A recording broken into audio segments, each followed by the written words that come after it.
Հոկտեմբերը համարվում է կանանց կրծքագեղձի քաղցկեղի իրազեկման ամիս։ Կառավարության անդամները նիստին մասնակցում են կրծքագեղձի քաղցկեղի կանխարգելումը խորհրդանշող վարդագույն ժապավեններով։ Տիկին Ավանեսյան իրազեկեք մեզ օրվա խորհրդի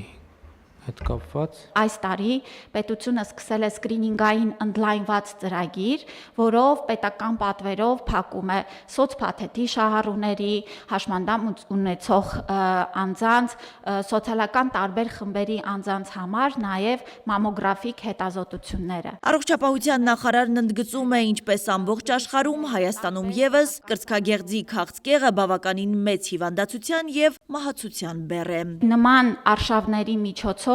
գրագետ ճիշտ կանխարգելիչ միջամտությունների շնորհիվ մենք կարող ենք նվազեցնել թե մահացությունը եւ թե իհարկե շատ ավելի լավ կյանքի որակ ունենալ եւ ես շնորհակալ եմ բոլորին, որ նաեւ կառավարությունը միացել է այս իրազեկման արշավին։ Փաշինյանը հետաքրքրվում է առողջապահության ապահովագրության մեջ արդյոք ներառված է կրծքագեղձի քաղցկեղի բուժումը։ Այո, պարոն վարչապետ, եւ հենց մեր ապահովագրության հիմնական ուղղվածությունն էլ լինելու է կանխարգելումը, վաղ հայտնաբերումը եւ հիվանդության հայտնաբերման ժամանակ վաղ փուլերում շատ ավելի ծախս արդյունավետ բուժում տրամադրելը։ Մենք նախորոք արդեն իսկ 3 տարի պիլոտային ծրագիր ենք արել սկրինինգային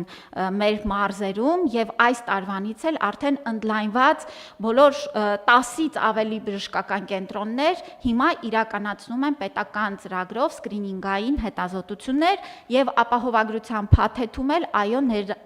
ներգրաված լինելու են նաեւ նման ծրագրերը։ Ամբողջ աշխարհում քաղցկեղի վերաբերյալ այն նախկին ընկալումը չկա, որ դա դատավճիռ է անբեկանելի եւ իհարկե բարեբախտաբար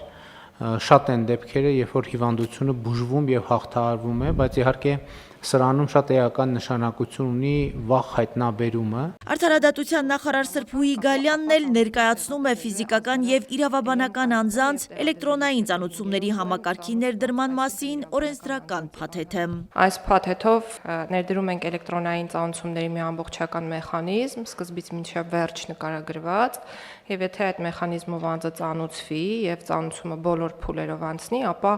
անկախ ամեն ինչից անձը համարվելու է պատշաճ ծանուցված։ Եթե հարթակում ծանուցումը տեղադրելուց հետո 3 օրվա ընթացքում անձը մուտք չգործի համակարգ, սկսելու աշխատել հաջորդ քայլը, այն է ծանուցումը հիբրիդային առաքանու միջոցով պատվիրված նամակով ուղարկվելու անձի հաշվառման հասցեով։ Եթե այս եղանակով ուղարկելուց հետո ծանուցումը 7 օրվա դրությամբ ֆիքսվում է, որ անձը չի ստացել այն կամ հրաժարվել է ստանալ, ապա ծանուցումը տեղադրվում է ազդարար ԿՏՄ հարթակում, այսինքն իրականացվում է հրապարակային ծանուցում եւ ազդարարում տեղադրվելուց 7 օր հետո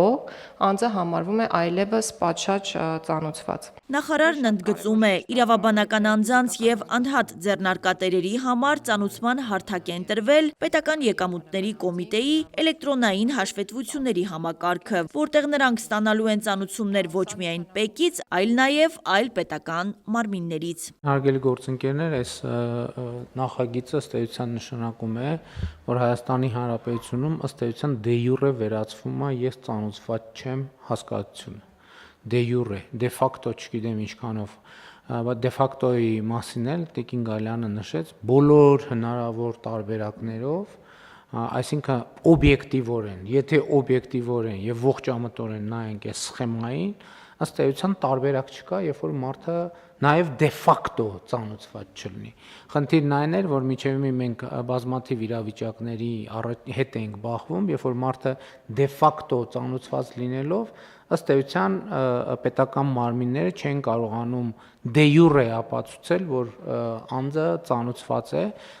ամենատարբեր խնդիրներ է սա առաջացնում եւ կարծում եմ շատ էական եւ կարեւոր փոփոխություն է։ Նախագծով նախատեսվում է, որ ծանուցումների համակարգը կգործի 2026 թվականի հունվարի 1-ից, իսկ դրա տեխնիկական մանրամասները, պաշտոնական հարթակները, էլեկտրոնային հասցեները եւ մեխանիզմները սահմանվելու են կառավարության որոշմամբ։ Կառավարությունը ևս 1 տարով երկարաձգում է էլեկտրական տրանսպորտային միջոցների համար ավելացված արժեքի հարկից ազատման գործողարտոնությունը, զեկուցում է էկոնոմիկայի նախարարը։ Ներկայումս համաձայն ՀՀ հարկային օրենսգրքի նշված էլեկտրական շարժիչով տրանսպորտային միջոցները ազատված են ԱՀՀ-ից մինչև 26 թվականի հունվարի 1-ը։ Այս արտոնությունը գործում է 2019 թվականից եւ հաշվի առնելով վերջինիս դրական արդյունքները, նպատակահարմար է այն երկարաձգել մինչեւ 26 թվականի դեկտեմբերի 31-ը։ Միևնույն ժամանակ անհրաժեշտ է նշել, որ էլեկտրական տրանսպորտային միջոցների երրորդ երկրներից ներմուծման համար ներկայումս գործում է նաև մաքսատուրքից ազատման արտոնություն։ Մասնավորապես համաձայն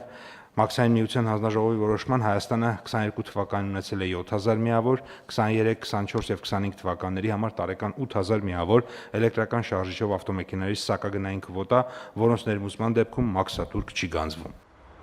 2019-ից գործող արտոնությունը զգալիորեն խթանում է էլեկտրական տրանսպորտային միջոցների ներմուծումը Հայաստան, ասաց նախարարը։ 23 թվականին ներմուծման ծավալը կազմել է 9635 միավոր, ինչը 22 թվականի համեմատ աճել է 75%-ով։ 24 թվականին ներմուծման ծավալը կազմել է 11793 միավոր, ինչը 23 թվականի համեմատ աճել է 22%-ով։ Պապոյանը կառավարության գործընկերներին ներկայացնում է այս տարվա սկզբից մինչև հոկտեմբերի 14-ը Հայաստան է ներմուծվել 14888 էլեկտրական շարժիչով մեքենա, 3 ավտոբուս, ինչպես նաև 2634 մոտոցիկլետ եւ մոպեդ։ Կառավարությունը պարզեցնում է եկամուտների հայտարարագրման գործընթացը, նախագիծը ներկայացնում է ֆինանսների նախարարի տեղակալ Արման Պողոսյանը։ Նախատեսվում է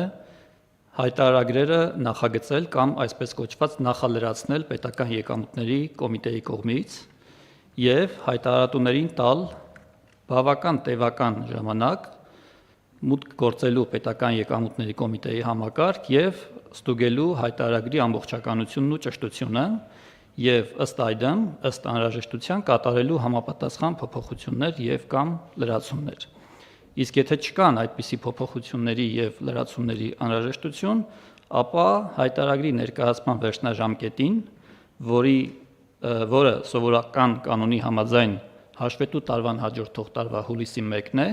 հայտարարագիրը կհամարվի ներկայացված։ Նախատեսվում է նաև փոփոխություն վարչական իրավախախտումների վերաբերյալ օրենսգրքում։ Քանի որ մենք գործնականում չենք ունենալու հայտարարագրի չներկայացման դեպք,